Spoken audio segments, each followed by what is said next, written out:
بسم الله الرحمن الرحيم. مدحوينها بولان سعيد عبد الله الدني، مدحوينه كحجينكا أحمد علم عثمان، مدحوينه هوري بروفيسور عبد الولي محمد علي قاس، شغالها تي في يدمان ومدى رير بولان ملك ستي شوكتبا وادين سلامية. السلام عليكم ورحمة الله وبركاته. وحا runtii farxad weyn noo ah in maanta oo ay ahayd bisha 14 xilkii madaxtinimada Puntland si dhammaystiran oo qarannimo iyo dawladnimo ah inay noogu dhamaatay alxamdulilaahi rabbil caalamiin. maantana TV-ga aanu joogno waxa kaliya aan qabo inaan u soo maray ay tahay inaanu dawladda in lala shaqeeyo aan halka ka cilaamino. nagu waa taageersanahay idinkuna inaad taageertaan 100% mar dhaweyd waa waxaan u malaynayaa war madaxweynihii iyo ku-xigeenka weli waa joogaan joogidda iyadu intaanu doonaan joognaa wallahi laakiin wax culays oo dawladdu ku qaban doona ama ku hayna midna ma jirto. waxaan leeyahay ciidamada iyo shacabka reer Puntland sida isugu tirsanaan jirteen isugu tirsanaada dawladdiina la shaqeeya si horumarka aad rabtaan ee dhabta ah aad u gaadhaan wabillahi tawfiiq. bismillahir rahmaanir rahiim. assalaamu alaykum warahmatullahi wabarakatuh. waxaa maanta sharaf weyn noo ah inaan xilkii dowladnimada Puntland aan ku wareejino madaxweynaha cusub iyo madaxweynaha cusub. hawshaas ay wareejintahay hadda waxay maraysaa gabagabo oo hadda aanu idinkala soo hadlayno xarunta TV-ga ee Puntland. saan press conference-kaygii amase war-saxaafadeedkii aan ku sheegnay waxaan dadweynaha reer Puntland meel kasta ay joogaan shacab xukuumad ciidamo aanu ku boorinaynaa ku dhiirigelinaynaa inay si kal iyo laaba usoo dhaweeyaan dowladda ulana shaqeeyaan. isbedelka dawligaahi waa mid 5 sanaba Puntland mar soo mara. waxaan ku faraxsanahay inuu si nabadgelyo ah oo wanaagsan oo silmi ah uu nagu dhamaaday si sharaf loo ku dhamaaday. waxaan rabnaa markaa in aad dadweynaha meel kasta aad joogtaanba aad ilaalisaan midnimadiina wadajirkiina u feejignaataan cadowgiina isla markaasna aad dowladdiina cusub si ay waajibaadkii dastuuriga ah ee u fushato aad si dhow usoo dhaweysaan ula socotaan insha allahu. guul iyo khayr baan idin rajeynaya Puntland meel kasta ay joogaanba waxaan leeyahay noolaada nabadgelyo insha allah.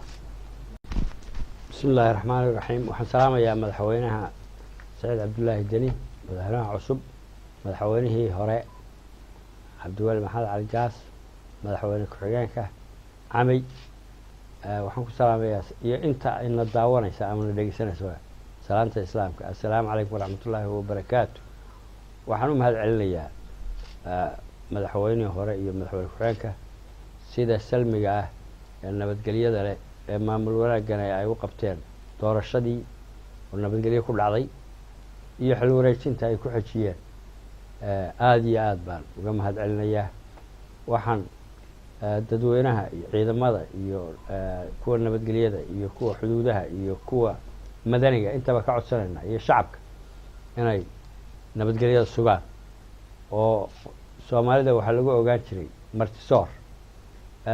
haddii adiga waxaan aad garan kartaan iyadoo wax yar caruurtaada aad sisato aad haysto ayaa martida ku timaada la siin jiray.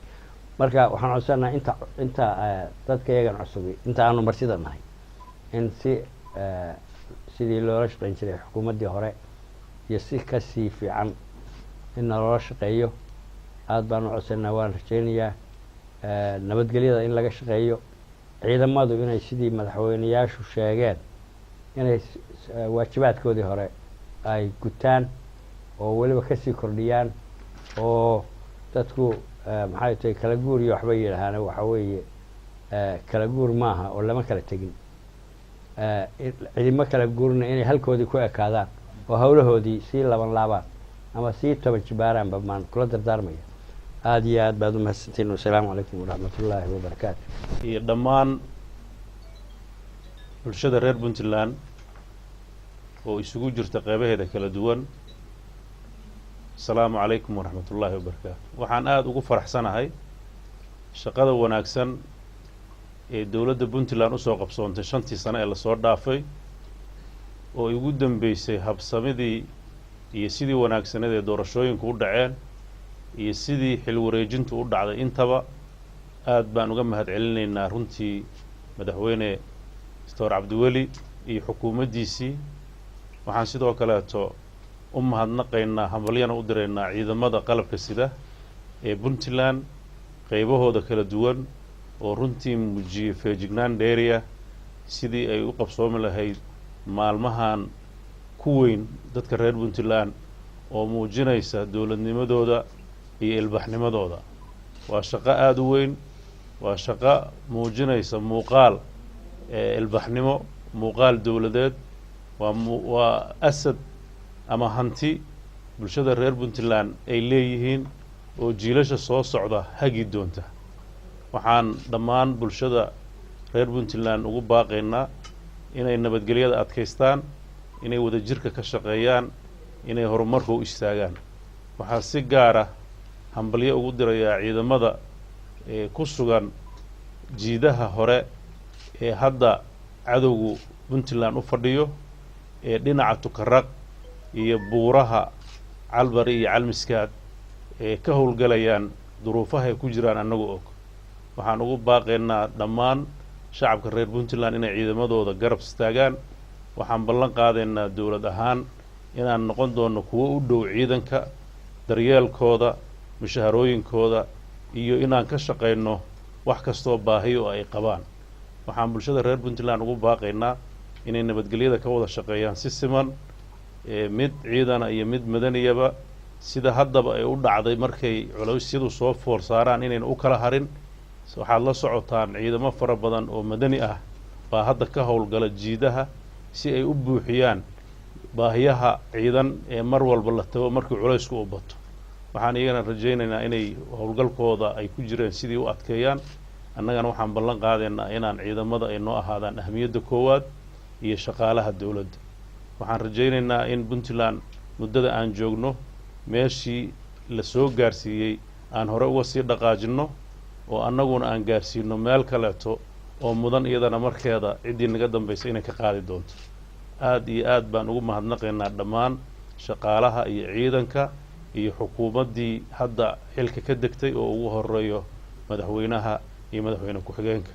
waxaan annaguna ballan qaadaynaa ammaanadaas iyo waajibaadkaas ummadda reer puntlandna saaratay inaan uga soo baxno sida ku habboon oo karaankayaga ah. waxaan sidoo kaleeto ka codsanaynaa waxgaradka ay ugu horeeyaan isimada iyo dhammaan qaybaha kale ee bulshada inay gacan weyn naga siiyaan sidaan xilkeenna u gudan lahayn. waana mahadsantihi.